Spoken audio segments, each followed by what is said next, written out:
In the northern lands, where winter breathes long and hard, and the earth forgets the warmth of the sun, there lies a forest that no map dares name. It has no borders, no paths, and no sound but the cracking of frozen branches and the low moan of wind through black pine. The people who once lived near it do not speak of it openly, and those who enter rarely return. If they do, they are never quite the same. They call it the Whispering Woods. Here, the snow falls heavier than memory, muffling footsteps and silencing prayer. Trees stretch so tall they blot out the sky, their limbs twisted like the fingers of the dead. The air is thick with a stillness not born of peace, but of ancient vigilance, like the woods themselves are waiting for something, or someone. And deep within, beyond where the fire dies and courage falters, something stirs. Not a beast, not a man, not even a spirit, but a hunger. The Algonquins speak of it in hushed tones, Wataiko, the Wendigo, a creature birthed not of nature, but of betrayal, of famine, madness, and the violation of sacred law. They say it walks with the shape of a man, but none of a man's soul. Its heart is ice. Its eyes burn like coals sunk in ash. It is forever starving. And when it finds you, it doesn't just devour your flesh. It steals your will, your voice, your name. But this is no ghost story whispered by the fire. This is history, and it begins long before the white man carved borders into the wild. Long before roads and rifles, before churches and chains, before the land was broken. It begins in a world where the earth breathed freely, where spirits were real and the line between man and monster was thinner than a blade of obsidian. Our story begins not with the Wendigo, but with a whisper, a warning carried on the wind. The year is unknown, because time here does not run in straight lines. The moon watches all, but she does not tell what she sees. Some say this tale began after a long, cruel winter, when the game had vanished and the rivers froze black. Others believe it began with a man who crossed a boundary no soul was meant to cross. But before the fall, there was a village. Small, unassuming, nestled on the edge of the forest like a dream against nightmare. Smoke curled gently from lodge fires, and the air smelled of cedar and sweetgrass. Children ran with laughter, elders carved stories into wood, and hunters brought home life from the trees. And among them was a boy, no one special, at first glance. He was neither the strongest nor the cleverest. He did not sing the loudest nor sit closest to the fire. But he watched. He listened. He carried a silence deeper than most could understand. His name was Makwa, the bear cub, though the man he would become would carry a different name. A cursed name. Makwa feared the forest, not in the way children fear the dark, but in the way the heart recognizes something it cannot name. He would wake some nights to the sound of trees whispering. Yes, whispering. And though the others heard nothing, he knew. Something was watching. Something old. Something patient. And it was hungry. It was during the coldest winter in memory that it began. The snow came early and did not stop. It smothered the earth like a burial shroud. The hunters found no tracks. The fish would not rise. The children's laughter gave way to coughs. Bellies shrank. Eyes hollowed. And the firewood, too, began to vanish. Then came the silence. One by one, voices grew quiet. Desperation crept through the village like a fog. It clung to the skin. It sat heavy on the chest. And in that silence, something called out from the woods. Some heard it as weeping. Others, as a voice they thought lost long ago. A child's cry. A mother's song. A lover's promise. Makwa heard nothing, but he felt it. A pull. A whisper behind the bones. Something inside him shivered, not from cold, but from recognition. As if whatever was calling to him. And one night, the elders gathered. Their faces were carved from stone, their voices no louder than the cracking of frost. They told the old stories, of the Wendigo, of the soul that eats itself, of the danger not in death, but in hunger unbound by law. They warned that soon, someone would go missing. And when that happened, they must not search. They must not follow the voice, because to follow is to feed it. But warnings are wind when hunger claws at the belly. This is where our story truly begins. With a boundary crossed, a choice made in desperation. A boy who stepped into the woods, not as a hunter, not as a warrior, but as something in between. He did not go seeking the monster, but the monster had already found him. Because the Wendigo does not arrive like a storm. It comes quietly, slowly, It finds the weakness in the soul and grows there like a root through bone. It offers not terror, but relief. Not screams, but silence. Not blood, but warmth, false and fleeting. And once it is inside you, you forget what you were before. In the chapters to come, we will walk deeper into the woods. We will learn of Makwa's journey, of the tests he faced, the voices that guided him, the law he broke, and the curse he awakened. But I ask you, before we take the first true step, do you believe a man can become a monster? Or does the monster only reveal what was already there? Before the first snow fell, before the rivers turned to glass, there lived a boy with dark, listening eyes and a heart too full of silence. His name was Makwa, Little Bear, a name given to him by his grandmother, who saw in him not strength, but hibernation. He was a quiet child, more comfortable with the shadows cast by firelight than with the noisy games of the other boys. While they wrestled and shouted under the pale birch trees, Makwa sat near the lodge's edge, watching smoke curl toward the stars, imagining what lived beyond the treetops.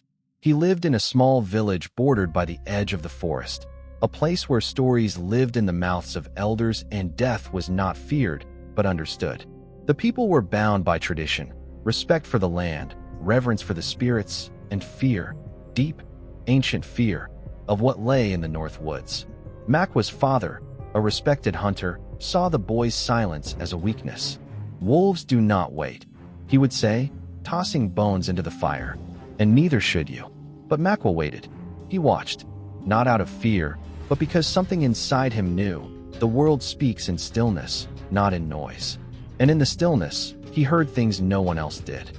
Voices in the wind, echoes in the trees, dreams that came with the smell of rotting snow and branches creaking under invisible weight. It was during the moon of the long nights when the cold came early and refused to leave. It gnawed at the bark of the trees, split the water into shards, and settled in the lungs of the elders like a ghost. The forest, once generous with deer and rabbit, grew quiet. Traps came up empty. Snares snapped in the dark with nothing to show for it. Even the birds vanished, leaving behind only stillness and snow. The hunters spoke of it first. "There are no tracks," they whispered, rubbing numb hands together. "The animals have gone too deep, or fled," but others knew better. "It watches," one old woman said, stirring ash with a shaking hand. "It waits until we are weak." Makwa listened. He always did. When Makwa's little sister began to cry at night, not from fear, but from hunger, the boy felt something shift inside him. It wasn't pain. It wasn't sorrow. It was something deeper, a gnawing, as if his very soul had begun to eat itself from the inside out. His mother did her best, thinning the broth with melted snow, singing old lullabies as if her voice alone could warm the bones of her starving children. But Makwa could see it in her eyes. She had begun to slip away. Makwa's father grew restless, angry. He snapped at ghosts in the smoke. He accused the earth, the spirits, even the sky. But never the thing he feared most, the thing that crept in when the fire burned low and the night pressed in against the skin. The Wendigo. Makwa had heard the stories. Of course he had. Every child had. But for him, the Wendigo was not just a cautionary tale. It was real, and lately, it had come to him in dreams. They came night after night. Dreams of a shadow with burning eyes, of a figure that stood on the edge of the village, just beyond the light of the torches, waiting. Its mouth stretched far too wide, lips cracked from cold and blood. It whispered not in threats, but in promises. "You will never feel hunger again." In these dreams, Makwa walked toward it, not from compulsion, from recognition. And each time, he awoke with frost clinging to his lashes and the taste of iron on his tongue. When the village grew too quiet, the council of elders called a gathering. They did not raise their voices. They did not shout. They spoke like wind through reeds, measured, hushed, powerful. "There is a hunger that feeds on flesh," said one. "But worse is the hunger that feeds on spirit." They spoke of the Wendigo, not as a beast, but as a choice. As something that begins not with blood, but with betrayal. A man does not become the Wendigo by accident, they said. He becomes it by surrender. To eat the body of another is to feed your flesh. But to do it in desperation is to feed something far older. The rule was simple. If one vanishes into the forest, do not follow. Do not listen to the voice. Let them go, or risk becoming what waits beyond the trees. Makwa did not speak, but something inside him twisted. It was his father who left first. One morning, without a word, he walked into the trees with his bow and flint, muttering prayers to the ancestors. He did not return by nightfall. By the second day, Makwa's mother sat by the fire, staring into it like it held the shape of his face. On the third, the elders declared him lost. "We will not call his name again," they said, and began the morning chants. But Makwa could not let go. That night, he returned to his dreams. This time, his father stood beside the creature. His skin was stretched thin, his mouth slack, but his eyes were alive. Hungry, Makwa awoke and knew what he had to do. He did not tell his mother. He did not ask permission from the elders. He simply stood before the forest edge the next morning, snow thick around his ankles, his breath curling in the cold. In one hand, he held his father's old knife. In the other, a small pouch, his sister's stone doll, some dried herbs, a scrap of hide. Offerings, memories, anchors. The wind howled. The trees stood silent. And then, he stepped across the line, that invisible boundary between man and myth. The woods welcomed him not like a son, but like a sacrifice. The light dimmed. The air grew sharp. Every tree watched him. Every branch seemed to bend inward, forming a throat. Makwa walked. He walked past old totems half buried in snow, past bones gnawed clean, past symbols scratched into bark, warnings, prayers, curses. The deeper he went, the louder the silence became. It throbbed against his temples. It curled around his ribs. And then he heard it. Not footsteps, not breathing, but chewing. Somewhere just ahead. Makwa did not run. After hours, days, he found it. A clearing, perfectly round. No snow within it. Just dead earth and something crouched at the center. A thing too tall, too thin, with ribs like spears and fingers like roots. Its face was stretched, not human but remembering humanity. And it turned to him, not in rage, in recognition. Makwa did not scream. He did not speak. He simply stepped forward. The Wendigo did not lunge. It did not howl. It simply stood and raised a hand. And in its palm, a piece of red cloth. Makwa's father's sash. The moment hung like breath in the cold. Makwa took the cloth. His fingers brushed the creatures. They burned like ice. And in that instant, something passed between them. Not words, not thoughts, but understanding. Makwa saw the hunger, not just of the Wendigo, but of the world. The hunger for warmth, for meaning, for memory, for something, anything, to fill the void. He staggered back. He felt it now, inside him, not a possession, a seed. The Wendigo turned and walked deeper into the trees. Makwa followed. Makwa walked not through trees, but through teeth. The branches overhead curled inward like claws, frost-laced and motionless. Each step he took was a sound swallowed by snow. The forest no longer felt like a place. It felt like a being, a vast thing with no heart, only hunger. Time dissolved. Hours bled into days, or perhaps moments. The cold warped all sense of the real. The Wendigo did not speak. It moved just beyond Makwa's sight, never ahead, never behind, always beside him, just out of reach, as if guiding by presence alone.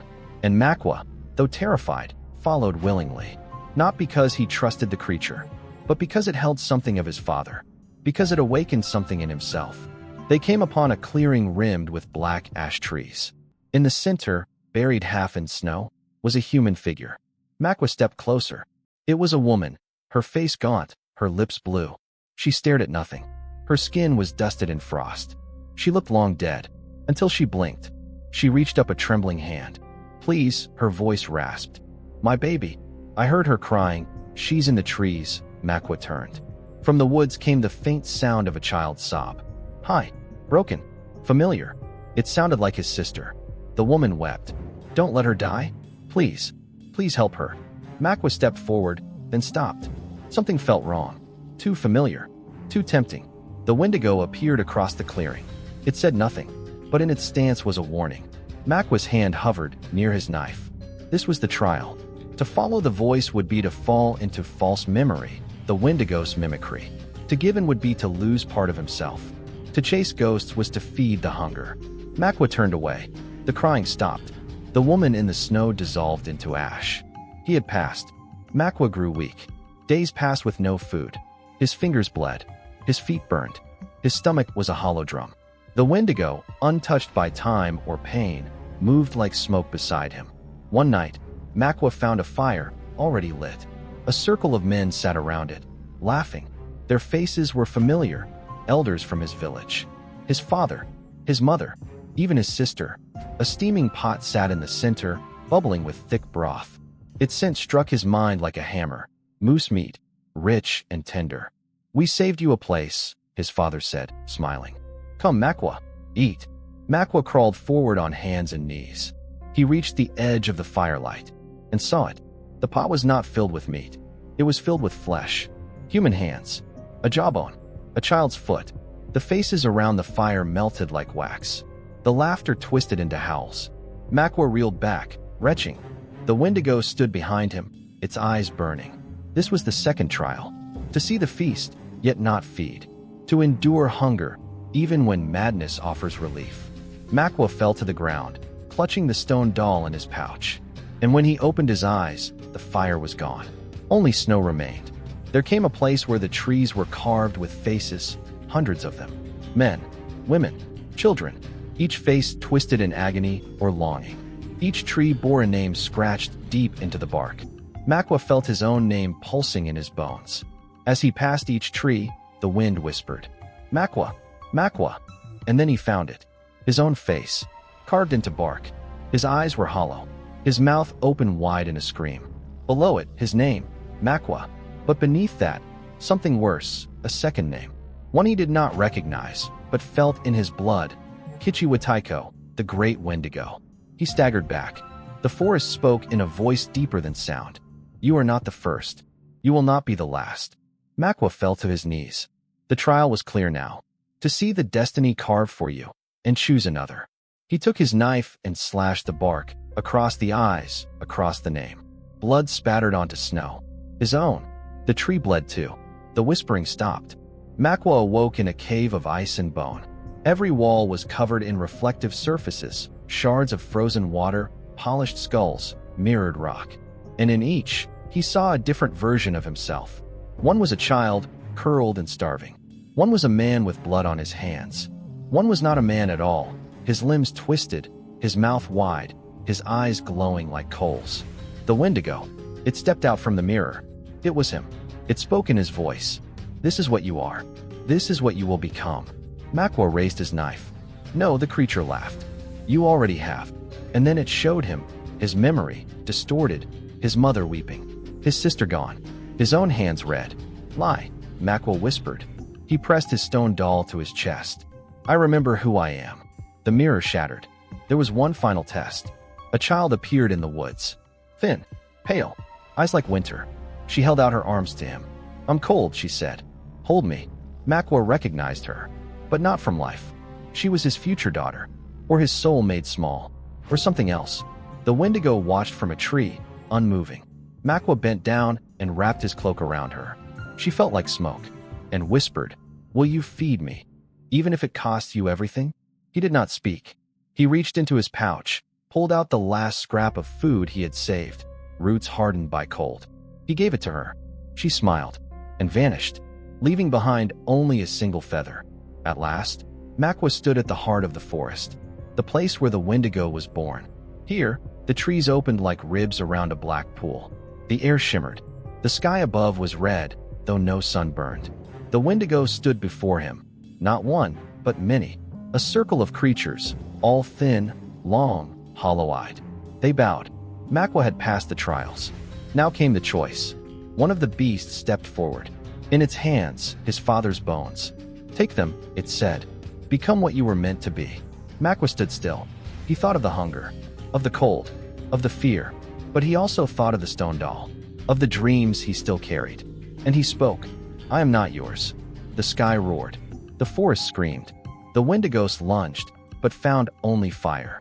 Makwa had lit the roots of the heart tree with his father's flint. Flames devoured the clearing. The beasts howled, and the forest began to fall. Makwa awoke in snow. Alone. No fire. No Wendigo. No sound. But in his hand, the feather. In his chest, a deep silence. Not hollow. Whole. He walked home. Makwa returned to the village not as a boy, not as a victim, but as something in between. Something changed, something awake. But no drums welcomed him. No voices called his name. The village had withered like a tree struck by lightning. Half the lodges stood empty. The smoke no longer curled from chimneys. The snow was deeper here, as though the cold had grown bold in his absence. Shadows clung to the edges of huts, silent and watchful. Only the elders remained. They sat like stones in a circle of ash, eyes dull, lips dry, their chants whispering into a wind that no longer listened. One of them rose when Makwa approached. His face was thin, hollow-eyed, lips gray. "You returned," the elders said, not with hope, but with fear. Makwa nodded. "I passed the trials. No one returns unchanged." Makwa reached into his pouch. He removed the feather, the last remnant of the child in the forest. It shimmered strangely in the dying light. "I came back to save us," he whispered. But the elder only turned his face away. "You brought it with you." At night, Makwa dreamt of fire. Not the warm kind, the sacred kind. The kind that lives in the marrow of the world. The kind that devours lies. He stood within a dream circle, surrounded by the wendigos he had seen in the forest. But this time, they did not approach. They waited, and in the center of the circle stood his father. Half man, half beast. His face was cracked with ice, his limbs too long. His eyes flickered between memory and madness. "Son," he croaked, "you are the last. The blood that survives." Makwa stepped forward. "Then take it," he said, "if it ends the hunger." But his father only wept. "You are the fire." And with that, the wendigos lunged, not at Makwa, but at his father, tearing him apart like mist, devouring the last flicker of humanity he had left. Makwa screamed and awoke. His skin was burning, but he was not consumed. Makwa rose and stepped outside. The night was still. No wolves, no owls, no drums, just snow. Then he saw it, etched into the snow outside every hut, his name, drawn in blood. Makwa, Makwa, Makwa, over and over, in a spiral, pulling inward toward the center of the village. There, a body lay curled in the snow. His mother, still, cold, peaceful. In her hand, the stone doll. Makwa fell to his knees. He took the doll and held it to his chest. From the woods, a voice came. "You are ready." The wendigo had followed him home. Makwa stepped into the center of the spiral. The world grew still. The stars above blinked out, one by one. And then, they emerged. All of them. Dozens. Hundreds. Wendigos of every age, shape, origin. Some barely human. Some grotesque. Some thin and elegant. All of them hollow. All of them watching. And then, the great one. The first hunger. It towered over the others. Its ribs were antlers. Its face was a mask of bone. Its fingers dripped with black ice. It spoke not with a voice, but with gravity. "Makwa, son of silence, heir of the forgotten, the hunger is yours." Makwa shook. "I will not take it. You already have." It raised a hand. His body froze. His veins screamed. The hunger is not what devours flesh. It is what devours meaning. Makwa saw it then, not just the beast, but the truth. The wendigo was not a monster. Not really. It was an absence, a void, a forgetting. The cold that comes not from winter, but from despair. From abandoning sacred law. From forgetting stories. From choosing survival over soul. Makwa stood. "I remember."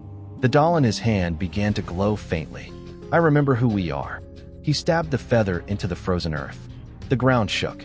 The spiral of names burned. The snow turned to ash. The wendigos howled in agony, twisting, clawing at the sky. But Makwa did not flinch. He began to chant, not in fear, but in remembrance. Words of the old songs. The names of his ancestors. The cries of the wolf, the drum, the heartbeat of the land. The great wendigo staggered.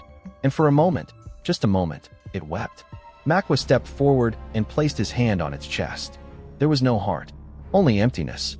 And in that space, he left something, a memory, a story, a fire. The wendigo howled one last time, and shattered. When the morning came, the village was different. Not whole, but waking. The snow had stopped. The trees no longer whispered. Makwa sat at the edge of the forest, the doll in his lap, the feather now white. He no longer feared the woods. He no longer feared the hunger. He had walked through the heart of it, and returned with something stronger than survival. Memory. Dawn's first light crept through gray clouds, spilling silver onto the frozen land.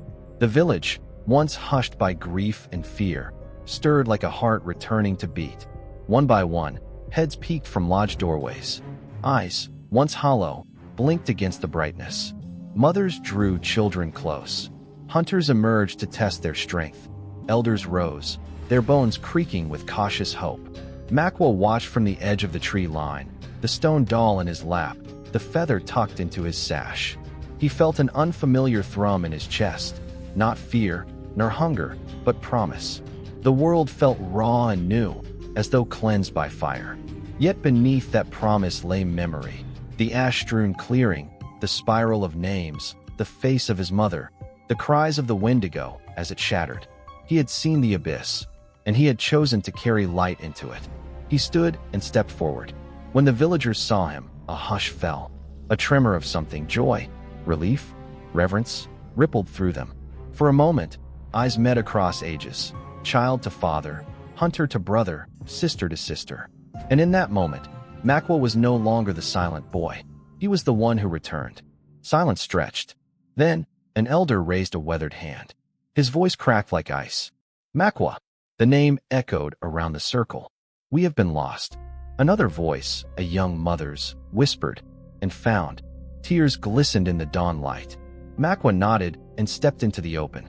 In his hand, the doll, once a token of childhood, now a talisman of Sur Viva. When the villagers reached for the doll, for the feather, for the stories he carried, they did more than reclaim lost artifacts. They reclaimed themselves. The laughter returned, hesitant at first, then bright as a spring thaw. Smoke rose once more from chimneys. Children ran barefoot on thawing earth. Hunters spilled from the woods with meat and wood, their eyes alight. And under it all, Makwa felt something settle. His silence had yielded to song. For nights after, Makwa could not sleep. In the glow of the hearth, the doll beside him, he replayed every trial, every choice. He remembered the woman in the snow, the feast of shadows, the tree of names, the mirror of bone, the ashen child. Each had tested him in a way no hunter or warrior ever could. Not his flesh, but his spirit. He walked the village paths, greeting neighbors, but always paused at the edge of the woods. There, the trees stood silent, sentinel and judge. He wondered if in his victory he had truly destroyed the Wendigo, or simply driven it back into the places we refuse to look. Hunger, after all, was not vanquished by fire alone. It lingered in the empty spaces within us, in the silences between words, in the stories we forget. One night, he sat beneath the sky, the air crisp and still. He spoke to the forest, not in fear, but in respect. "I carry your echoes," he whispered. "Your hunger was mine once, but I remember the song of the drum, the promise of the hearth, the weight of this land on our bones." A breeze rustled the branches. Makwa closed his eyes. There was no voice, no shape in the dark, only the deep pulse of life. And in that pulse, he felt something shift, a quiet agreement between man and earth, between hunter and hunted. He rose and returned to the lodge, carrying memory like firewood. In the weeks that followed, Makwa worked alongside the people. They rebuilt fences, carved new totems, retold old legends. Every evening, the villagers gathered around the fire, not to mourn, but to remember. Makwa spoke of his journey, of his sacrifices, the visions, the terror and triumph. His voice, once too soft to hear, grew steady and strong, weaving threads of truth into the tapestry of the night. An elder took his hand. "You have become our storyteller," she said. "We are lost without our stories." Her smile was tinged with sorrow for what was gone, but also hope for what remained. Hunters who once doubted Makwa now asked him to lead them into the forest, to guide their prayers and offerings. They carried fruit, herbs, and songs instead of traps and arrows. At the sacred spring, they poured out libations, honoring the spirits of the land.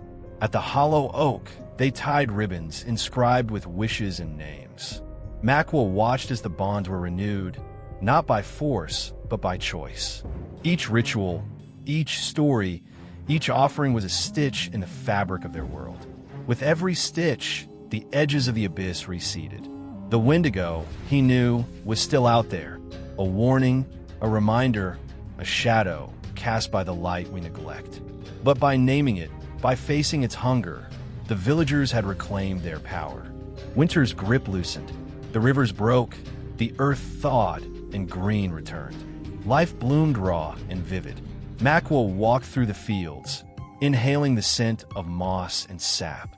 He felt at peace, yet restless, aware that his journey was part of a larger path. One morning, he found his mother by the spring, washing garments in the cold water. Her smile was gentle, but her eyes held scars only he remembered. "You are different," she said, handing him a woven basket. In it, seeds saved from last autumn. Corn, squash, beans, gifts for the coming season. Makwa took them and nodded. "I carry our past," he replied, "so we may plant our future." She reached out, touched his cheek. "And we carry you." He realized then that silence had its place, not as emptiness, but as space. Space for listening, for remembering, for meaning. His silence, once a burden, had become a gift, a doorway into stories that might otherwise be lost. Makwa thanked her, left the seeds by the hearth, and stepped outside. The sun warmed his back. He looked to the woods, no longer a maw of teeth, but a cradle of life and story. We began this tale in silence and ended in song. But between those notes lies the truth of all journeys, that the greatest monsters are not born of flesh, but of forgetting. The Wendigo is ancient, but its hunger is as old as humanity's first transgression, the choice to feed the body at the cost of the soul. It is the echo of despair when we sever ourselves from community, from story, from the land that cradles us. Makwa's victory was not in slaying a beast, but in reclaiming memory. He learned that hunger can be sacred, an impetus for growth, for connection, but only when we honor the laws that bind us. Respect for life, reverence for the unknown, and remembrance of the ties that hold us together. In our world, we face many Wendigos, empty crave for power, greed that devours communities, indifference that stars compassion. They arise when we forget our stories, our ancestors, our place in the web of life. They whisper in the silences we leave unfilled. But like Makwa, we can choose another path. We can carve our names not into cold bark, but into living memory, through song, through ritual, through acts of kindness. We can feed the soul's hunger with wisdom, with story, with shared purpose. And when hunger comes, as hunger always does, we can stand at the threshold, remember who we are, and say, "I carry our story. I choose the light." Thank you for journeying with me into the heart of North America's oldest monster. May Makwa's tale remind us that every hunger, whether for food, for power, or for meaning, can either consume us or transform us, depending on the choices we make. What stories do you carry in your heart? Which Wendigos await at the edges of your silence? Share your thoughts, honor your own memories, and continue the conversation. For in remembering together, we forge a path not just through the woods, but toward a world where hunger births hope rather than despair.